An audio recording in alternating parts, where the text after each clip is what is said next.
Welcome to Revolutionary Ideas, an introduction to legal and political philosophy. My name is Alex Guerrero, and I'm a professor at the University of Pennsylvania. This is the first segment of the first unit of the course.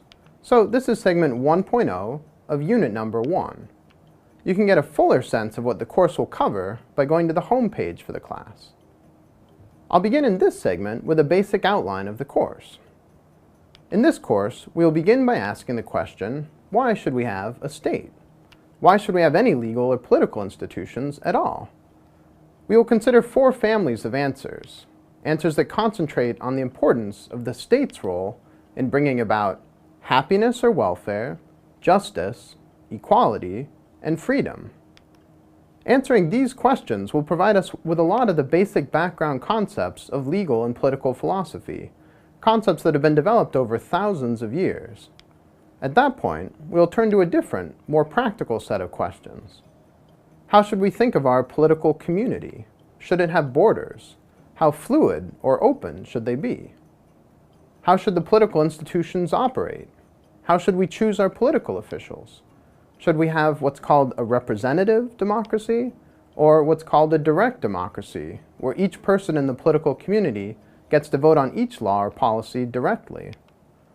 If we have representatives, should they be chosen by election or, as I'll argue, by lottery?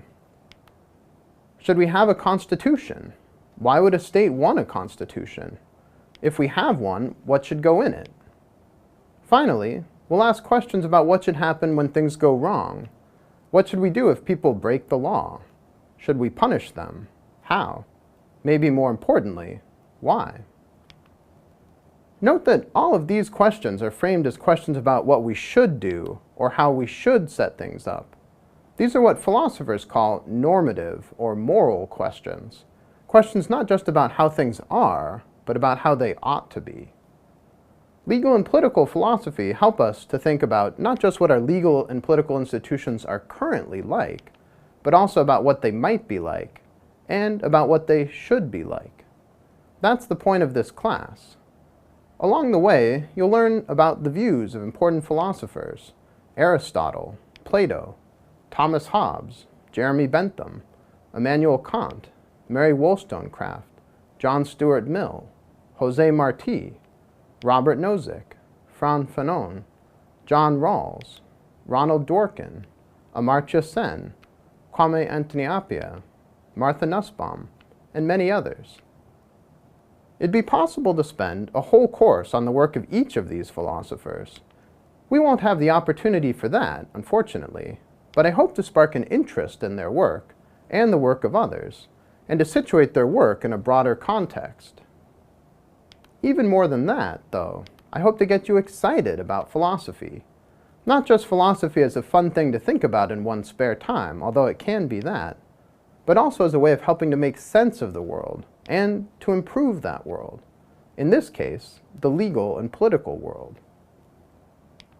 You will have a number of smaller assignments along the way, but the main assignment is both simple and, in its way, revolutionary. To have you imagine and design what you take to be the best political system, and to defend your choices using philosophical arguments. But that's a bit down the road. A few more things I want to stress here at the beginning. First, this is a philosophy class. I'm not at all interested in convincing you of the one right set of answers to any of the questions that we will consider. You might sometimes get a sense of what I think, but I'm more interested in getting you to think about what you think about these issues. The philosopher Philippa Foot has said, "You ask a philosopher a question, and after he or she has talked for a bit, you don't understand your question anymore." In a similar spirit, Ludwig Wittgenstein said that science builds a house with bricks which, once laid, are not touched again. Philosophy tidies a room and so has to handle things many times. The essence of its procedure is that it starts with a mess. We don't mind being hazy so long as the haze gradually clears. So, my hope is that this course will help get you to think critically and clearly about the legal and political world. I don't care as much about convincing you of any one view or ideology. And things might get a bit messy, a bit hazy, before they become entirely clear. A second thing about the class. Philosophy is very much something that's still going on, and something going on all around the world. I'm from the United States and have been educated in the United States, but we'll read work by philosophers, men and women, from around the world, past and present. And although I have an American law degree and know the United States legal system and political system best, we'll discuss a wide range of legal and political systems, again, from all around the world.